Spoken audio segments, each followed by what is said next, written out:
Hi, your ego holds you back.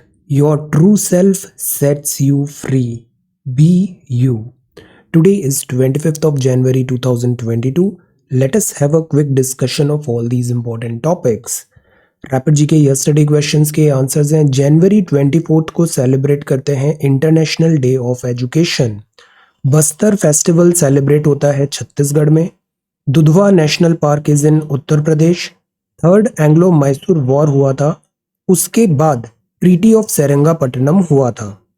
Servants of India society founded by Shri Gopal Krishna Gokhale ji. आज के सवाल है, new biography of Subhas Chandra Bose ji named Bose the untold story of an inconvenient nationalist has been authored bye whom? Military exercise है Kazind is held between India and which other country? Kumbakonam temples are located at which part of India? Hastinapur wildlife sanctuary is located in which state? Copenhagen is the capital of which country? So these are 5 questions for today. आज की vocabulary है dichotomy. इसका मतलब होता है विरोधाभास, contrasting चीजें हैं वो। Division, separation, split. फैलेसी का मतलब होता है misconception, a mistaken belief. Truncate का मतलब होता है काट छाट करना। शॉर्टन द ड्यूरेशन और extent of. Ages, under the ages of this leader, like that. The protection, backing, support, organisation, shelter, like that. Bygone era मतलब होता है पुराना, belonging to an earlier time, past. So ये vocabulary words हैं आज के लिए। If you come across any other important word, write down that word along with its meaning in the comment section down below. अच्छी vocabulary होना बहुत ज़रूरी है। देन ये आज के सवाल हैं नेशनल वोटर्स डे, और हम ब्लैक सी का एक मैप ड्रॉ करने की कोशिश करेंगे। So this is the Hindu newspaper January 25, 2022 Delhi edition. जो फर्स्ट न्यूज़ है हमारे कॉन्टेक्स्ट में, ये है about no Bollywood numbers in beating retreat. कल ही हमने बीटिंग रिट्रीट पढ़ा था। बीटिंग रिट्रीट का मतलब होता है 26 जनवरी, जैसे अभी रिपब्लिक डे सेलिब्रेशन 23 जनवरी से स्टार्ट हो गया। 23 जनवरी को हमारी फौज बैरक से बाहर आती है। बीटिंग रिट्रीट जब कंप्लीट होता है तो दैट मीन्स कि Republic day celebration is over. फौज इस म्यूजिकल सेरेमनी के बाद वापस अपने बैरक लौट जाती है। That is called beating retreat. तो ये जो साल है वो इंपॉर्टेंट है बिकॉज 75th ईयर है इंडिपेंडेंस का। 26 इंडियन ट्यून्स अभी प्ले की जाएगी बीटिंग रिट्रीट सेरेमनी पे। Republic day celebration on January 29। तो रिपब्लिक डे सेलिब्रेशन का बीटिंग रिट्रीट सेरेमनी कब होती है? 29 जनवरी। तो 23 जनवरी से रिपब्लिक डे सेलिब्रेशन स्टार्ट हुआ, सुभाष चंद्र बोस जी की बर्थ एनिवर्सरी, और ये कंटिन्यू रहेगा 29 जनवरी तक। और 26 जनवरी को दिस रिपब्लिक डे परेड होती है। तो माई गॉव इंडिया ने यहाँ पे बताया है, ऑल्दो इस पे ये बात हो रही थी कि कौन से सॉन्ग्स प्ले होने चाहिए या नहीं, तो बॉलीवुड सॉन्ग्स नहीं होंगे, जो देशभक्ति और इनके सॉन्ग्स हैं वो यहाँ पे होंगे। तो दिस इज दैट। अब जो नेक्स्ट है, dedicated to India's future Boeing. See Republic Day parade है 2022।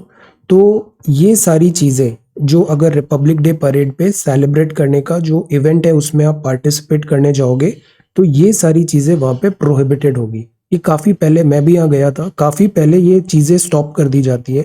ये चीज़ें आपको अलाउड नहीं होगी जब आप मेन राजपथ के पास यहाँ पे जाएंगे।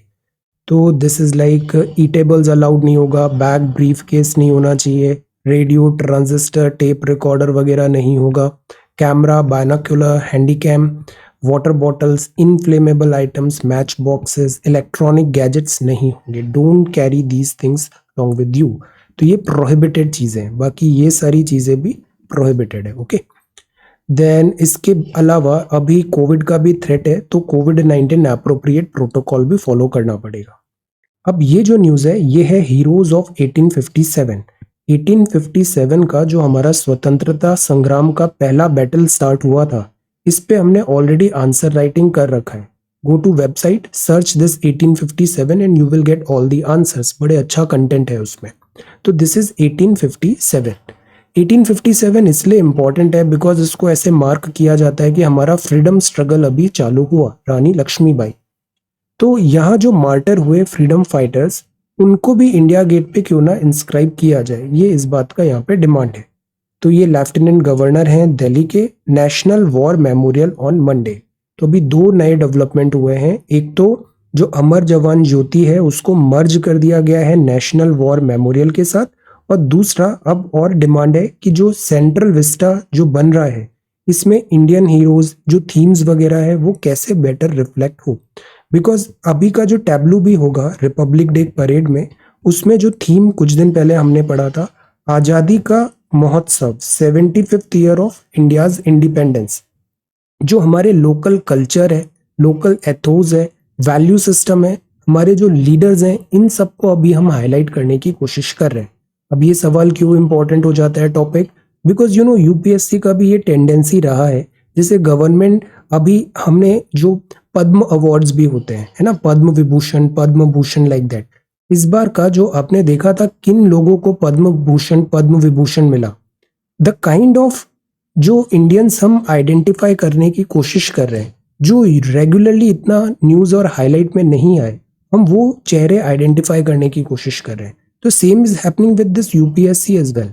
जो सवाल आ रहे हैं ना, freedom fighters, freedom struggle, regional freedom fighters के नाम ज्यादा आ रहे हैं, उससे रिलेटेड कोई एमसीक्यू आ रहा है, ट्राइबल फ्रीडम फाइटर्स जो थे उनके एमसीक्यूज आ रहे हैं। तो this is very important area. इससे अगेन लास्ट ईयर भी सवाल आया था, इस बार भी ये सवाल आना चाहिए, freedom fighters, freedom fighters. Okay, बाकी कुछ ही दिन पहले हमने विमेन फ्रीडम फाइटर्स पे भी एक नोट तैयार किया है। Again go to website and search this keyword women freedom fighter, you will get the answers. आपने बड़े अच्छे से हाईलाइट किया था इंपॉर्टेंट फ्रीडम फाइटर्स विमेन जिन्होंने फ्रीडम स्ट्रगल में पार्टिसिपेट किया। So the now the time is to identify those names. Then for health volunteers the fight is twofold. एक तो वायरस है, दूसरा स्टिग्मा भी आ जाता है। आशा, सीडीवी, पेशेंट्स जो हैं होम आइसोलेशन में, जैसे हमने ये लास्ट ईयर भी देखा था, अगर कोई डॉक्टर है, हेल्थ केयर वर्कर है, तो स्टिग्मा ये आ जाता है कि जो जिस सोसाइटी में वो रह रहा है, जिस घर में रह रहा है, आसपास अगर रेंट वगैरह है, तो उसको स्टिग्मा की नज़र से देखना लग जाते हैं कि पॉसिबली ये जो हेल्थ वर्कर है ये कैरियर ऑफ दैट वायरस तो नहीं बन जाएगा, बिकॉज ये हॉस्पिटल सेटिंग में काम कर रहा है। So this is also one thing. Then this is very important question, today is 12th National voters Day. ये टॉपिक है, इस पे अभी हम क्वेश्चन देखेंगे। आज नेशनल वोटर्स डे है, जनवरी 25, 2022। नेशनल वोटर्स डे की थीम है making elections inclusive, accessible, participative. जैसे एजुकेशन भी हमें क्या बनाना है, इंक्लूसिव, एक्सेसिबल और पार्टिसिपेटिव। तो सिमिलरली जो इलेक्शंस हैं वो भी इंक्लूसिव, एक्सेसिबल एंड पार्टिसिपेटिव होना चाहिए। अब सी, हमने ये देखा है कि डेमोक्रेसी में जो नेता जीतता है उसका चुनाव कौन कराता है, ये सारे जो वोटर्स होते हैं वो उसका चुनाव करते हैं। पहले वाला जो फॉर्म ऑफ गवर्नमेंट था वो ऐसा था कि जैसा राजा वैसी प्रजा, बट अभी डेमोक्रेटिक फॉर्म ऑफ गवर्नमेंट में ये चलता है जैसी प्रजा वैसा राजा। तो अगर हमें अच्छे लीडर्स चाहिए, रेस्पॉन्सिबल लीडर्स चाहिए, जो लीडरशिप है उसमें अकाउंटेबिलिटी चाहिए, तो जो वोटर बिहेवियर है इसको करेक्ट करना बहुत ज़रूरी है। तो that is why national voters day celebrate किया जाता है। ये इलेक्शन कमीशन ऑफ इंडिया का इनिशिएटिव होता है। इलेक्शन कमीशन ऑफ इंडिया इसमें लोगों को बताता है वोट डालो। हमारे यहाँ बहुत सारे लोग वोट ही नहीं डालते।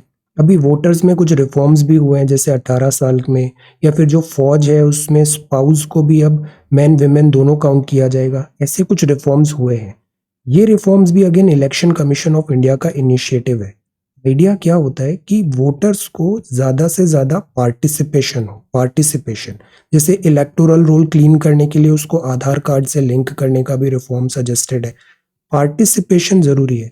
हम अक्सर देखते हैं हमारे यहाँ 70-75 इससे ज़्यादा प्रतिशत वोटिंग नहीं हो पाती, और हिंटरलैंड्स में तो ये फिर भी ठीक है।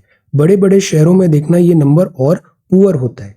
तो ये तो पता है कि एजुकेटेड होने का मतलब ये नहीं होता है कि आप एक रेस्पॉन्सिबल सिटीजन भी हो, ड्यूटीज वगैरह फॉलो कर रहे हो। इन दोनों में सिंक बनाना ज़रूरी है, अवेयरनेस होना ज़रूरी है। तो this is about services for voter. अब जैसे इलेक्शन कमीशन का जैसे PWD physically person with disability का ऐप है, सी विजिल ऐप है, KYC know your candidate app है, वोटर हेल्पलाइन ऐप है, वोटर रिलेटेड सर्विसेज, ये सब यहाँ पर अवेलेबल है इस वेबसाइट में। आइडिया क्या है कि government this election commission of India wants you to go and cast your vote. And when you go and cast your vote, जो वोट डालना है वो बहुत ऑब्जेक्टिवली डालना है, सब सोच समझ के डालना है, कैरिड फॉरवर्ड नहीं होना है. अक्सर हम कैरिड फॉरवर्ड हो जाते हैं वोटर्स बिहेवियर में, based on religion, based on caste, based on location, society, regionalism. No, vote डालते वक्त आपको कंट्री फर्स्ट जो होती है अवेयरनेस वो होना जरूरी है. This is for services for voter and voter awareness contest वगैरह भी है. द आइडिया इज वोटर्स को एजुकेट करना बहुत जरूरी है. तो इसी से रिलेटेड हम एक सवाल देखते हैं. Prepare a note on National voters day.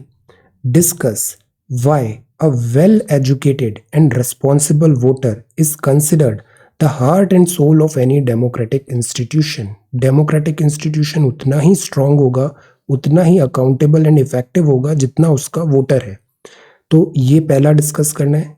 तीसरा पार्ट है, पहला पार्ट है नेशनल वोटर्स डे, दूसरा पार्ट है डिस्कस करना है रिस्पॉन्सिबल वोटर, और तीसरा पार्ट है इनोवेटिव मेजर्स बताइए to spread awareness among voters. So there are 3 parts, first, second, third. Answer writing बहुत आसान काम है, कुछ ज़्यादा स्ट्रैटेजी वगैरह भी नहीं चाहिए. आपने 10th पास किया है, 12th पास किया है, आप ग्रेजुएट भी हो गए, you know how to write, you know how to read this question. इसके बारे में डिग करिए, कंटेंट कलेक्ट करिए, लर्निंग्स कलेक्ट करिए, उसको फिर आप सिलेबस से कनेक्ट करिए. सिलेबस वीडियो नहीं देखा है तो go and watch that syllabus video. Syllabus के आसपास इसको फ्रेम करिए. आंसर जब हम लिखते हैं तो पूरा प्रश्न एड्रेस करना बहुत ज़रूरी होता है. First part, second part, third part. Content अच्छा होना चाहिए. प्राइमरी जो बात होती है वो कंटेंट होती है. सेकेंडरी जो एडिशनल आपको मार्क्स चाहिए तो उसके लिए आप अपना प्रेजेंटेशन स्किल्स वगैरह भी, फ्लो चार्ट्स वगैरह भी ट्राई टू ऐड. और this is not at all a rocket science, कोई सीक्रेट भी नहीं है. जितना प्रैक्टिस करोगे उतना ही रिफाइनमेंट आएगा. This is as simple as that. Okay, so write down this question. Then जो नेक्स्ट है वो है दिस पॉलिटिकल न्यूज. अब एडिटोरियल है in conjunction. See, individual obligation is meaningful only when rights are guaranteed by the state. इससे related आगे भी एक आर्टिकल है. हमेशा ये डिबेट चलता आया है राइट्स वर्सेस ड्यूटी. अगर आपको कुछ राइट्स दिए हैं तो आपकी फिर कुछ ड्यूटी भी होती है. सो इन दोनों के बीच में एक बैलेंस होना बहुत ज़रूरी है. इंडियन कॉन्स्टिट्यूशन में सबसे पहले फंडामेंटल राइट्स दिए गए, साथ ही साथ डीपीएसपीज भी दिया गया, instrument of instructions to states. Then इसके बाद में ये रियलाइज हुआ कि लोगों की भी तो कुछ ड्यूटी होनी चाहिए कंट्री के प्रति. तो उसके लिए फिर आए फंडामेंटल ड्यूटीज, 11 इन नंबर. इस पे भी हमने आंसर राइटिंग किया है. Have a look at the website once again. So this is fundamental duty. Fundamental duty and fundamental rights के बीच में बैलेंस होना जरूरी है. ये सब को रिलेटेड होते हैं, को रिलेशन होता है इनमें. अगेन प्रीलिम्स का सवाल. तो डेमोक्रेटिक सोसाइटी में राइट्स हैं, सिविल राइट्स हैं, पॉलिटिकल राइट्स हैं, इकोनॉमिक राइट्स हैं, कल्चरल राइट्स हैं. So they are essential to safeguard the wholesome life of an ordinary citizen. State की जो एट्रोसिटीज है उससे भी ये प्रोटेक्ट एंड प्रिवेंट करते हैं ऑर्डिनरी सिटीजन के राइट्स को. आर्टिकल 32 भी है, तो आप सीधा सुप्रीम कोर्ट भी जा सकते हो अगर आपके फंडामेंटल राइट्स वायलेट होते हैं. So they are there and it is good. Duties जो होती है वो लीगल एंड मोरल भी होती है. ये चेरिश्ड होती है in order to reinforce these rights, those rights. ये जो ऐसे आर्टिकल्स आते हैं ना, इनमें बड़ा अच्छा फॉर्डर मटेरियल होता है. फिलर्स की अच्छी लाइंस होती हैं जो आप बहुत इजीली आंसर्स में लिख सकते हो. All such type of articles, editorials specially. तो इस कॉन्टेक्स्ट में राइट्स और ड्यूटीज एक दूसरे को कॉम्प्लीमेंट करते हैं, एक दूसरे के पूरक हैं. Responsibility comes with freedom. तो द पॉइंट इज, हम राइट्स की डिमांड करते हैं तो हमें साथ ही साथ हमारी ड्यूटीज की भी डिमांड होनी चाहिए. Duties has to be there. और इन दोनों का जो बैलेंस है वो ही बेडरॉक होता है मॉडर्न इंडिया रिपब्लिक का. तो दिस इज देयर. अब इंडियन कॉन्स्टिट्यूशन में ये भी बताया है इक्वालिटी हो, फ्रीडम हो, फंडामेंटल राइट्स हो, एक्सप्लॉयटेशन से सेफगार्ड किया है, रिलीजन का आपको पूरा राइट है, कल्चर का राइट है, एजुकेशन का राइट है, कॉन्स्टिट्यूशनल रेमेडी का राइट है. ये जो 3 सेक्शन है ना, फंडामेंटल राइट, डीपीएसपी और फंडामेंटल ड्यूटी, अब प्रीवियस ईयर क्वेश्चन पेपर उठा के देखो, हर साल इससे एक या दो सवाल आता ही आता है। Fundamental rights, DPSP and fundamental duty, these are very high yielding areas. तो ये सारे फंडामेंटल राइट्स हैं। एजुकेशन, इंफॉर्मेशन, प्राइवेसी, ये नए लीगली गारंटेड राइट्स भी हो गए। सिटीजन्स भी ड्यूटी बाउंड है कंट्री को डिफेंड करने के लिए, उसकी इंटीग्रिटी, सोवरेनिटी को डिफेंड करने के लिए। ऑल्दो हमारे यहाँ कॉन्स्क्रिप्शन नहीं होता है। कॉन्स्क्रिप्शन क्या होता है? कॉन्स्क्रिप्शन जैसे इजराइल हो गया, जितने भी 18 साल के हैं उनको कुछ साल फौज में नौकरी करनी पड़ेगी, फौज में अपनी ड्यूटीज डिलीवर करनी पड़ेगी। That is called conscription, compulsory military services. तो हमारे यहाँ ऐसा तो नहीं है, बट फिर भी एक्सपेक्ट किया जाता है कि हम वॉलेंटरी कंट्री को जब हमारी ज़रूरत है हम स्टैंड करेंगे। प्लस फंडामेंटल राइट्स हैं, ये लीगली एनफोर्सिएबल भी है, कोर्ट जा सकते हो, बट फंडामेंटल ड्यूटीज़ में ऐसा नहीं है। बट बाय गुड विल ये अज्यूम किया जाता है कि हम अपनी फंडामेंटल ड्यूटीज़ को फॉलो करेंगे, डिलीवर करेंगे। जैसे कि ब्रदरहुड रखेंगे, हारमनी रहनी चाहिए सोसाइटी में, साइंटिफिक टेम्पर करेंगे, जो पुरानी दकियानुसी बातें हैं इनसे ऊपर उठेंगे, ह्यूमैनिज्म होना चाहिए, स्पिरिट ऑफ इंक्वायरी, सवाल पूछो, स्पिरिट ऑफ इंक्वायरी, ये चीज़ें हमसे एक्सपेक्टेड है। देन हम एम्फेसाइज करेंगे हमारी ड्यूटीज़ भी हो, एब्सर्ड वगैरह जो हैं उस पर हम वर्क नहीं करेंगे। एनलाइटेंड सिटीजनरी जो है क्रिटिकल है to progress and good governance. अब इसको आप वोटर्स वाला जो क्वेश्चन है ना, उधर ये लाइन लिख सकते हो, an enlightened citizenry is critical to progress and good governance. This is the beauty of newspaper. पता है, अगर आप एक न्यूज़पेपर डेली अच्छे से पढ़ रहे हो ना, आपकी लैंग्वेज भी बेटर होती है, फॉर्डर मटेरियल भी होता है, करंट अफेयर्स भी प्रिपेयर हो जाता है। आपको इनफैक्ट और किसी चीज़ की ज़रूरत ही नहीं है, योजना वगैरह नॉट रिक्वायर्ड, जस्ट न्यूज़पेपर अच्छे से पढ़ना है, मेजर पार्ट करंट अफेयर्स का सब कवर हो जाता है। फिर एक कंपाइलेशन वगैरह हम बाद में देख सकते हैं इफ़ रिक्वायर्ड। बाकी जो चीज़ें हैं प्राइमरली वो है आपके बेसिक अदर पिलर्स, जैसे पॉलिटी, जैसे ज्योग्राफी, जैसे हिस्ट्री, जैसे इकोनॉमिक्स, जैसे सी सेट। इन सब चीज़ों पे हमें फिर जो बचा हुआ टाइम है वो इधर लगाना चाहिए। मोस्ट ऑफ द स्टूडेंट्स क्या करते हैं, करंट अफेयर्स के नाम पे न्यूज़ फॉलो करते रहते हैं। Don't do this, it's a wastage of time. Balance होना जरूरी है सारे पिलर्स में। तो जैसे ये लाइन है, this is such a good line, note it down. तो duty is not something that the citizens owe to the state. तो this is there, balance has to be there duty and rights के बीच में। तो इसमें कुछ वैसे political undertones भी है, हम अपने काम की बात यहाँ देखते हैं। Emphasis on duty along with the emphasis of rights, spectre of descent into pre republican norms. अब ड्यूटीज को कभी भी, जैसे ड्यूटीज में भी हमने 1942 का कॉन्स्टिट्यूशन अमेंडमेंट एक्ट पढ़ा था, मिनी कॉन्स्टिट्यूशन कहा जाता है। जब बाद में उस कॉन्स्टिट्यूशन ने जो बहुत ज़्यादा ऑल्टर कर दिया था हमारे कॉन्स्टिट्यूशन को, मोरारजी देसाई साहब की गवर्नमेंट आई तो उन्होंने बहुत सारे प्रोविजंस ना रिवर्ट कर दिए, बट फंडामेंटल ड्यूटी का जो प्रोविजन था वो रिवर्ट नहीं किया। क्यों? क्योंकि फंडामेंटल ड्यूटी सबने महसूस किया कि एक होना चाहिए, but again the point is कि ये फोर्स्ड नहीं होना चाहिए, ये सिटीजन्स को खुद लगना चाहिए कि all right, we are going to do this for our country, like that. Okay, so this is there has to be a balance. आगे एक और आर्टिकल है, उसमें फिर और इस बारे में बात करते हैं। नॉट माइल्ड फॉर ऑल, कोविड-19 मामूली सा दिस सर्दी खांसी नहीं है, डोंट टेक इट लाइटली। और इसमें कोविड-19 रिलेटेड बहुत स्पेकुलेशंस, रूमर्स, थ्योरीज वगैरह होते हैं। Everybody is an expert, don't waste time on this as well. जो गवर्नमेंट और जो ऑफिशियल चैनल बता रहा है, ICMR का पोर्टल बोल रहा है, will follow that line only. Then tackling the Omicron wave, getting future ready. अब यहाँ जो प्राइमरली बात किया है कि हमें ओमिक्रॉन वेव से क्या सीखा, इससे हमने अगेन पहले भी सेकेंड वेव में सीखा था कि हमारी जो हेल्थ केयर इंफ्रा है, स्पेशली प्राइमरी सेक्टर जो है, उसको अपग्रेड करने की ज़रूरत है। जो ऑर्डर्स एंड कोऑर्डिनेशन होता है वो डाउन स्ट्रीम, मतलब top to bottom approach as well as bottom to top approach भी होना चाहिए, डिसेंट्रलाइज होना चाहिए, जैसे लॉकडाउन के केसेस में सीखा। तो यही सब बातें हैं यहाँ पे कि जो थर्ड वेव है इसमें हमें मल्टीपल फ्रंट पे वर्क करने की ज़रूरत है। Infodemic is also one thing. Infodemic क्या होता है? इंफॉर्मेशन का ओवरडोज, और मैनी टाइम्स वो इंफॉर्मेशन केवल आई बॉल कैच करने के लिए होती है, पैनिक क्रिएट करने की होती है, सो उससे बचना चाहिए। Systematic efforts are required to deal with this such type of pandemic, because ये पैंडेमिक फर्स्ट पैंडेमिक भी नहीं है और ऑब्वियसली लास्ट पैंडेमिक भी नहीं है। तो बिगेस्ट लर्निंग यही होगी कि हम हेल्थ केयर इंफ्रास्ट्रक्चर को इम्प्रूव करें, हेल्थ केयर फैसिलिटीज़ हम इम्प्रूव करें।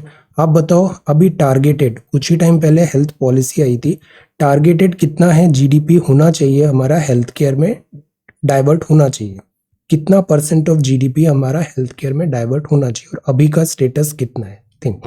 तो दिस इज दैट। तो resources, finance and management and strategy, 3 tier governance, R&D, people participation, information and technology, ये सारी चीज़ें कलेक्टिवली वर्क करेगी, तब हम फ्यूचर रेडी हो पाएंगे सच टाइप ऑफ पैंडेमिक्स में। Dealing with the macro economic uncertainty, ये जो आर्टिकल है, मैक्रो इकोनॉमी और माइक्रो इकोनॉमी दो चीज़ होती है। मैक्रो होता है जब अपन पूरे कंट्री के लेवल पे देख रहे हैं, मतलब हम इन्फ्लेशन देख रहे हैं, हम जो हमारी रेट्स हैं, रेपो, रिवर्स रेपो, ये सारी रेट्स देख रहे हैं, that is called macro. Macro मतलब बिग स्केल। माइक्रो होता है, माइक्रो हम इंडिविजुअल कस्टमर के बेस पे देखते हैं, इंडिविजुअल यूजर के बेस में देखते हैं, that is called micro economy and macro economy. ठीक, तो मैक्रो इकोनॉमिक में अभी अनसर्टेनिटी बनी हुई है, अनसर्टेनिटीज आर माउंटिंग। व्हाई? यहाँ एक और टर्म है फिस्कल टेपरिज्म। एक्चुअली क्या होता है, ये आगे एक और ऐसा मिलता जुलता आर्टिकल है। एक्चुअली क्या होता है कि जैसे यूएसए है, यूएसए में पैसा बड़ा सस्ता मिल रहा है और जो इंटरेस्ट रेट है वो कम है। तो पैसा अगर यूएस मार्केट में ही रहेगा तो इंटरेस्ट रेट कम है, नुकसान हो रहा है। और वही जैसे इंडिया है, इंडिया में रिक्वायरमेंट भी है, बूमिंग मार्केट भी है, इंटरेस्ट रेट्स भी हाई है। तो इन्वेस्टर्स क्या करते हैं, यहाँ का सस्ता पैसा लगा के इंडिया जैसे मार्केट में लगा देते हैं और इस तरीके से इंडिया में सडन इन्फ्लक्स हो जाता है मनी का। दैट इज वाई हमारे जो स्टॉक मार्केट्स हैं वो डीकपल हो गए थे जीडीपी से। स्टॉक मार्केट बूम कर रहा है बट इकोनॉमी पिट रही है, ये ऐसा यहाँ पे डाइकोटमी आ गया था। Why? Because excessive flood of this money was coming from this USA. But अब फिस्कल टैपरिज्म हो रहा है। फिस्कल टैपरिज्म में क्या हो रहा है, जो इजी मनी पॉलिसी थी यूएसए की, वो उसको अब स्टॉप करने लग जाता है। इजी मनी मतलब इंटरेस्ट रेट अब वहां पे बढ़ेंगे, तो इन्वेस्टर्स को लगेगा अब हम इंडिया जैसे मार्केट में क्यों पैसा लगाएं जब यूएसए में ही हमें अच्छी इंटरेस्ट रेट मिल रही है। तो वो इंडिया से पैसा स्क्वीज करने लग जाते हैं, वापस निकालने लग जाते हैं। और इसी से क्या होता है, जैसे हमारा स्टॉक मार्केट में ट्रबल आया, रुपी वीक हो जाएगा, बिकॉज मनी जो है वो फ्लाई आउट हो रहा है। दैट इज वाई इसको हॉट मनी भी कहा जाता है। इजीली आता है, इजीली चला जाता है। It is a perfectly normal thing, ऐसा सिस्टमेटिक इसको अब्यूज नहीं कहा जाता है। इन्वेस्टर्स पूरे वर्ल्ड में यही ढूंढते रहते हैं कहाँ उनके पैसे का ज्यादा रिटर्न मिल रहा है। जहां ज्यादा रिटर्न मिल रहा है वो पैसा वहां पे लगा देते हैं, इधर से निकालते हैं उधर लगा देते हैं। इस तरीके की पूरी साइकिल चलती रहती। तो ये है बैकड्रॉप जो अभी इंडिया में अनसर्टेनिटी आ रही है, backdrop of possible interest rates hike by the US Federal Reserve, taper tantrum. Pressure आ गया है आरबीआई में कि to increase its interest rate to prevent capital outflow. India से कैपिटल आउटफ्लो हो रहा है, इसको स्टॉप करने के लिए हमें इंटरेस्ट रेट बढ़ानी पड़ेगी कि नहीं आप इधर ही रहो, हमारे यहाँ आपको ज्यादा इंटरेस्ट रेट पे, यूएस के कंपैरेटिवली ज्यादा इंटरेस्ट रेट पे आपको रिटर्न्स मिलेंगे। तो ये आरबीआई पे प्रेशर पड़ रहा है।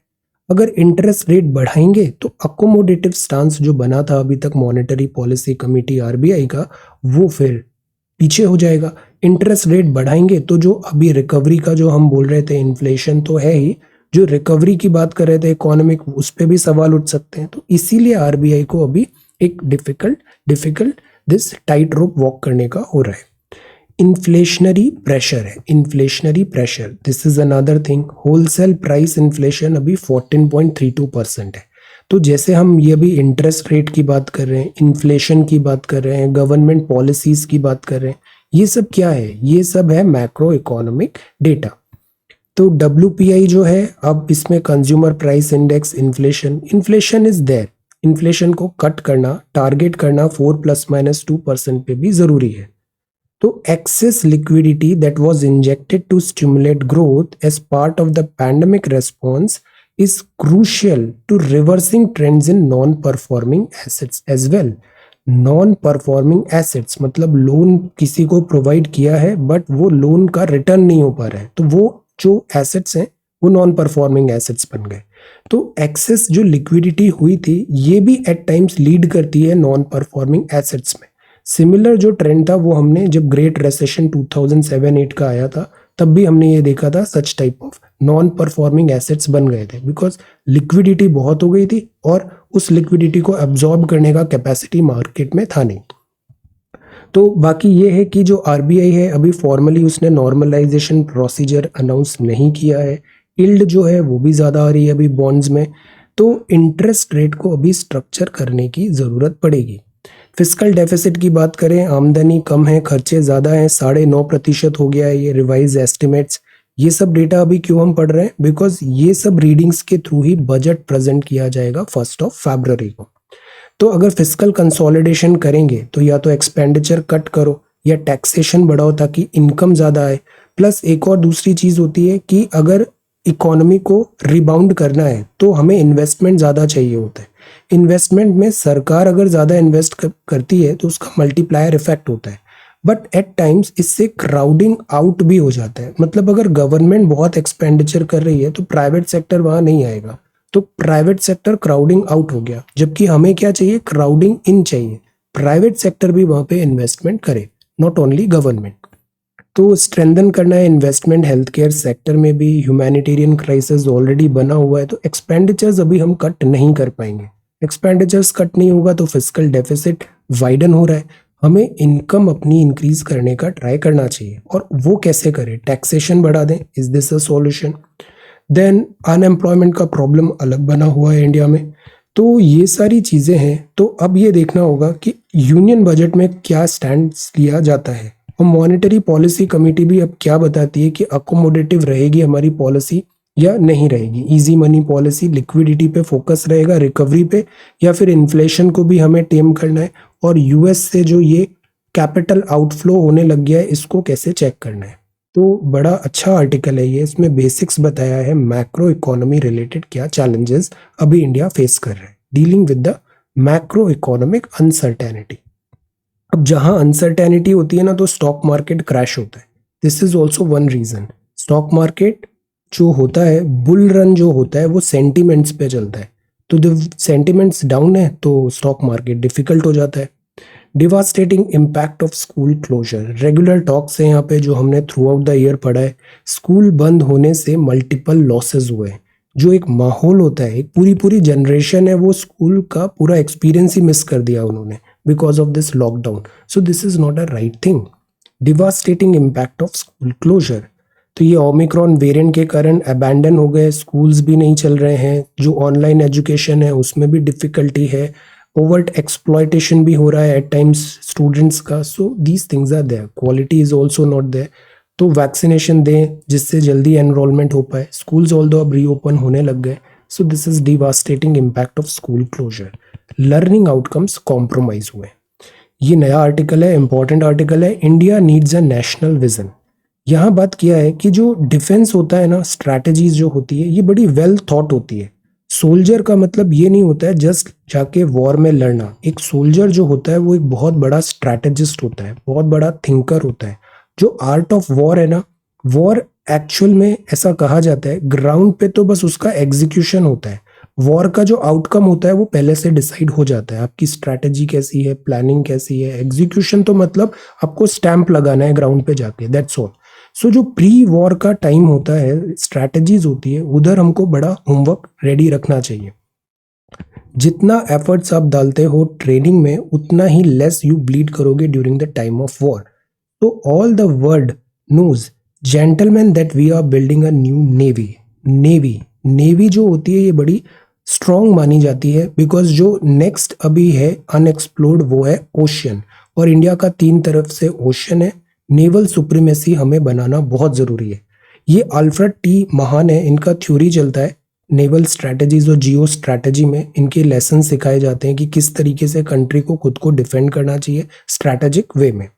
तो इन्होंने भी यही फोकस किया था। जैसे यूएस भी हमारी तरह है, यूएस में 2 साइड है, इधर है आपका से पैसिफिक आ जाता है, इधर आ जाता है अटलांटिक।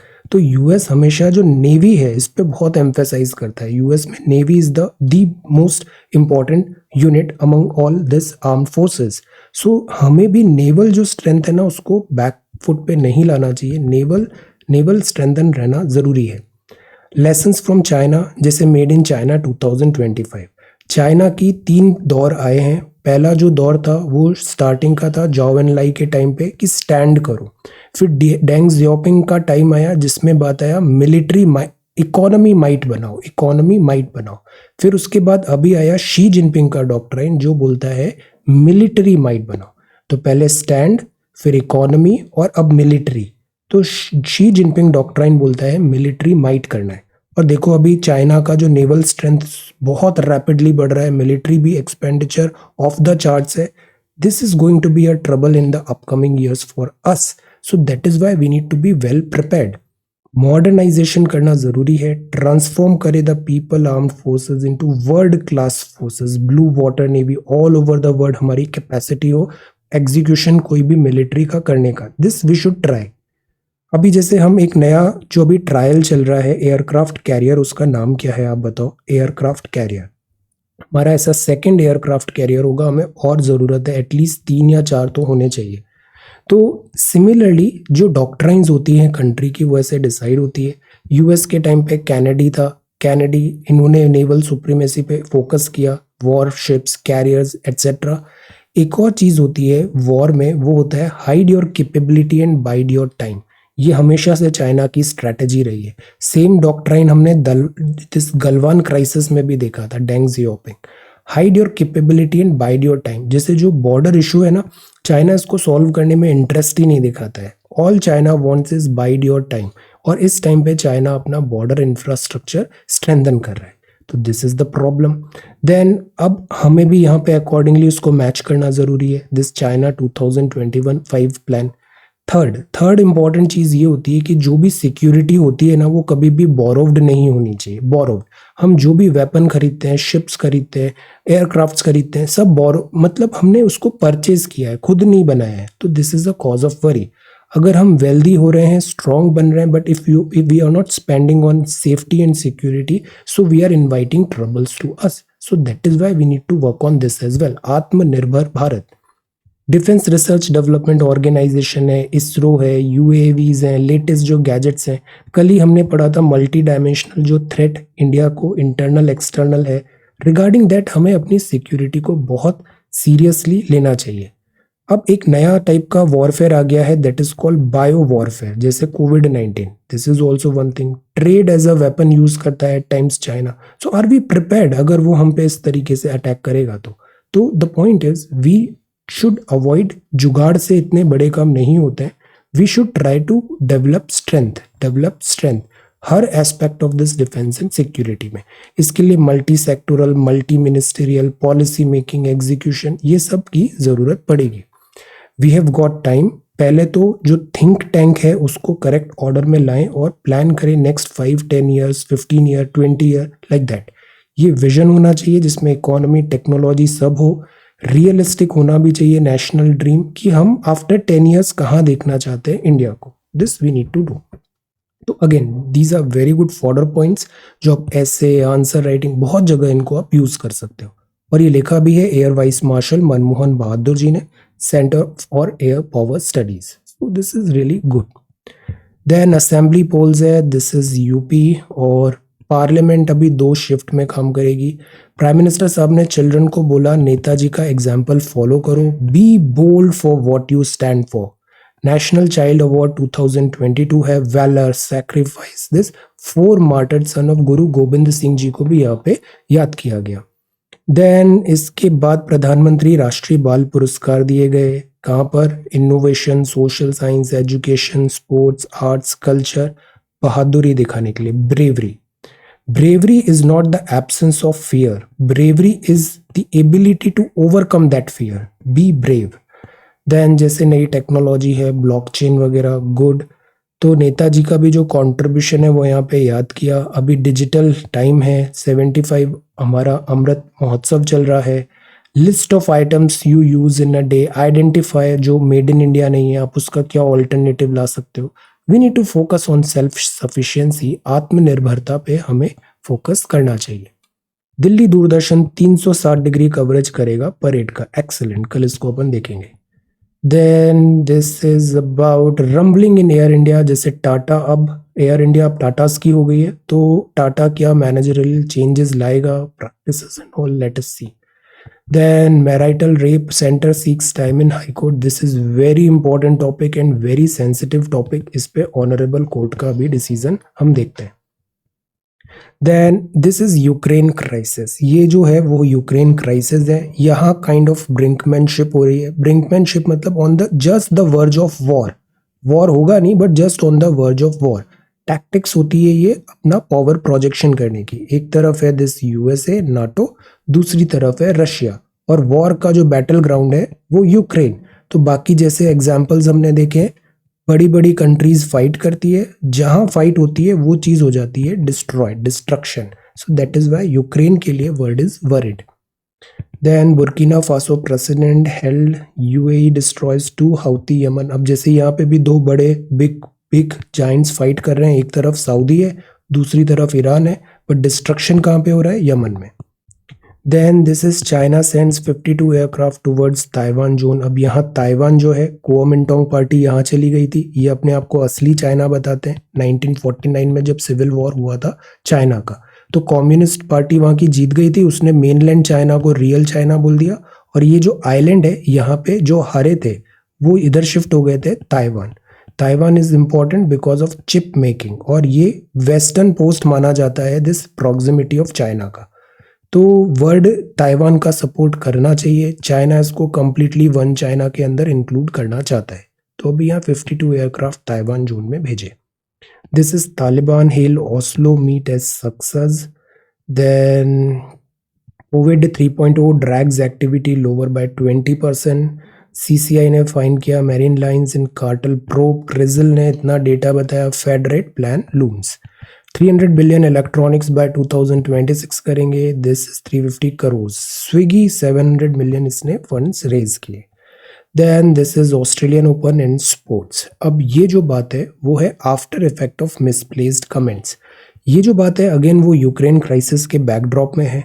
जर्मन जो थे नेवल ऑफिसर इंडिया आए थे, इन्होंने स्टेटमेंट दिया कि यूएसए लेड नाटो ग्रुप का अननेसेसरी कन्फ्रंटेशन अगर रशिया के साथ होगा तो इससे एडवांटेज चाइना होगा। यूएसए ग्रुप नाटो और रशिया को फाइट नहीं करना चाहिए because bigger crisis is coming in the form of China. ये ऐसा कुछ स्टेटमेंट था, बट वो फिर पॉलिटिकली करेक्ट नहीं था तो उनको रेजिग्नेशन देना पड़ गया। इस कॉन्टेक्स्ट में let us prepare this question जो हमारे एग्जाम रेलेवेंट भी होगा और हाई यील्डिंग भी होगा, कि let us draw a map of the Black Sea. Black Sea पे पहले भी सवाल आया है कि टर्की के ऊपर कौन सा सी है, ऐसा प्रीलिम्स में सवाल आया था। तो draw map of the Black Sea. इसके जो लिटोरल कौन कौन से स्टेट्स हैं उनके नाम देखिए, ब्लैक सी। इसकी जियो स्ट्रैटेजिक सिग्निफिकेंस क्या है प्रेजेंट कॉन्टेक्स्ट में। जैसे रशिया इधर अपना डोमिनेंस बनाना चाहता है, जो अभी यूके की शिप भी यहाँ पे आ गई थी, फ्री नेविगेशन को वो बोलते हैं। तो जियो स्ट्रैटेजिक सिग्निफिकेंस क्या है, रशिया का ये बैकयार्ड है, रशिया इसी के थ्रू मेडिटेरेनियन से कनेक्ट होता है। तो मैप बनाइए, मैप में आप सारे इंपॉर्टेंट स्टेट्स जो हैं वो भी बताइए, डार्डेनल्स वगैरह, और जियो स्ट्रैटेजिक सिग्निफिकेंस क्या है प्रेजेंट कॉन्टेक्स्ट में। अगेन वेरी हाई यील्डिंग, इससे देखना अभी प्रीलिम्स में सवाल आएगा। Okay, so this is misplaced comments. The challenges of anti microbial resistance, इधर भी रेगुलर बात है। एंटी माइक्रोबियल क्या होता है, बैक्टीरियाज होते हैं, माइक्रोब्स होते हैं, बॉडी में अटैक करते हैं, हम एंटीबायोटिक्स ले लेते हैं just like that over the counter. Over a time क्या होता है, एंटीबायोटिक्स इतनी ज़्यादा हो जाती है कि ये जो बैक्टीरिया है, माइक्रो ऑर्गेनिजम्स हैं, माइक्रोबियल्स हैं, ये रेजिस्टेंस हो जाते हैं इस एंटीबायोटिक से। अब नेक्स्ट टाइम इनको मारने के लिए और एक हैवी डोज लेना पड़ेगा, फिर और heavy dose of antibiotics like that. So the idea is कि anti microbial resistance is on rise, और अगर ऐसे ही चला तो हमारे पास इन बैक्टीरिया वगैरह हेल्थ से जो एंटीबायोटिक है वो काम करना ही बंद कर देगी। तो that is why we need to check this anti microbial resistance. बाकी यहाँ पे ये बताया है इनएफेक्टिव हो रही है एंटीबायोटिक्स बिकॉज पैथोजेंस। पैथोजेंस क्या होते हैं, डिसीज कॉजिंग एजेंट्स, वायरस हुआ, फंजाई, बैक्टीरिया, ये रेजिस्टेंट बनते जा रहे हैं एंटीबायोटिक्स से। तो ये करेक्ट साइन नहीं है, otherwise there will be a time कि अब एंटीबायोटिक ले रहे हैं बट कोई फर्क ही नहीं पड़ रहा है उससे। तो we need to be careful. Just like that जो होता है वो नहीं लेनी चाहिए over the counter such type of antibiotics. तो ये रिसर्च है, बाकी global research on anti microbial resistance की रिपोर्ट है लांसेट में। इसने एस्टिमेट किया कि death because of HIV AIDS कितनी हो रही है, एंटी माइक्रोबियल रेजिस्टेंस बढ़ रहा है। ये पैथोजेंस के यहाँ पे नाम भी बता दिए, these all are names, if you remember it's good, not remember then again it is good. Then this is how was this study done. तो यहाँ पे ऐसे हुआ था, ऑक्सफोर्ड बिग डेटा इंस्टीट्यूट ने पैथोजेंस वगैरह हैं। एक और जो दूसरी चीज़ है वो जोनोसिस ज़्यादा हो रहा है, जोनोटिक डिसीजेज ज़्यादा हो रही है। द आइडिया इज कि हमें हमारा जो medicine over the counter antibiotic लेते हैं वो नहीं लेना चाहिए, ये प्रिस्क्रिप्शन ड्रग होती है। सेकंड, जो हमारा इंटरेक्शन है एनिमल से या फिर नेचर के साथ, इसमें भी एक कैलिब्रेशन रिक्वायर्ड है, बिकॉज जो फॉरेस्ट होता है, एनिमल्स होता है, ये रिजर्वॉयर है so many kinds of pathogens. और अगर अपन फॉरेस्ट डिफॉरेस्टेशन करते हैं, एनिमल हंटिंग करते हैं, वुहान का आप एक बार सीन देखो वीडियो में, जो वहाँ पे लाइक फिश एंड ऑल जो फूड था वहाँ का, it was not at all like, वो बेड था, हॉट बेड था सच टाइप ऑफ जूनोसिस के लिए, जूनोसिस कि जो पैथोजेंस है वो जंप करे from animal to human being. So these all things we need to consider. Then इसके अलावा डिसीजेस के नाम दिए, एंटी माइक्रोबियल दिस रेजिस्टेंस बढ़ रहा है, बैक्टीरियल स्पेशली, पैथोजेंस क्या क्या इसमें सजेस्ट कर रहा है। ह्यूमन डिसीजेस जो है, हमारा पूरा फूड चेन है, उसमें भी हमें वर्कआउट करने की ज़रूरत है।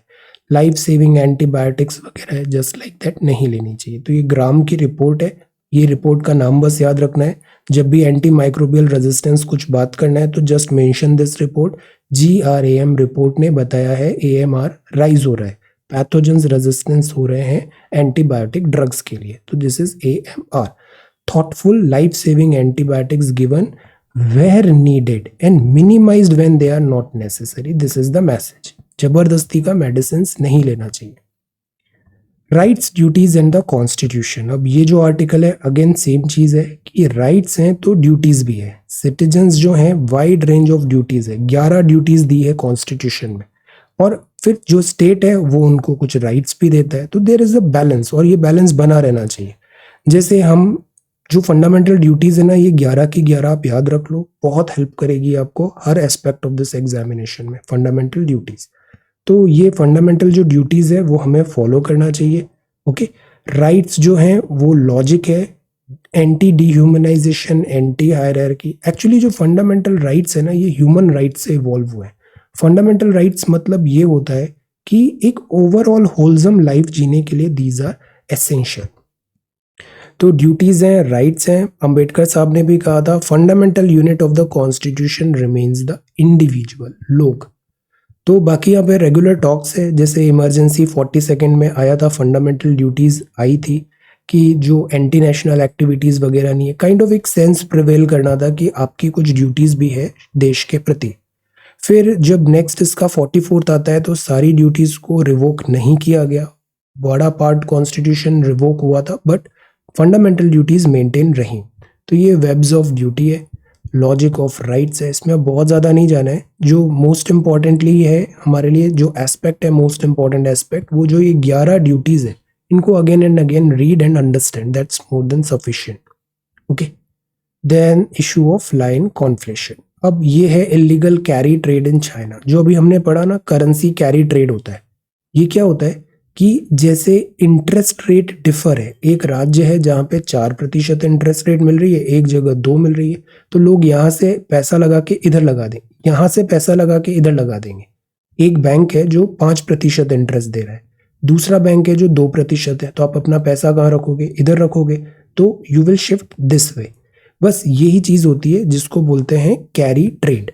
If banks in the United states gave out loan eight 1%, 1% पे आराम से पैसा दे दिया, China paid an interest rate of 3%, तो लोग क्या करेंगे, यहाँ से लोन ले लेंगे 1% में, 3% पे इन्वेस्ट कर देंगे चाइना पे, 2% जो होगा वो उनका फायदा। This is the illegal carry trade in China.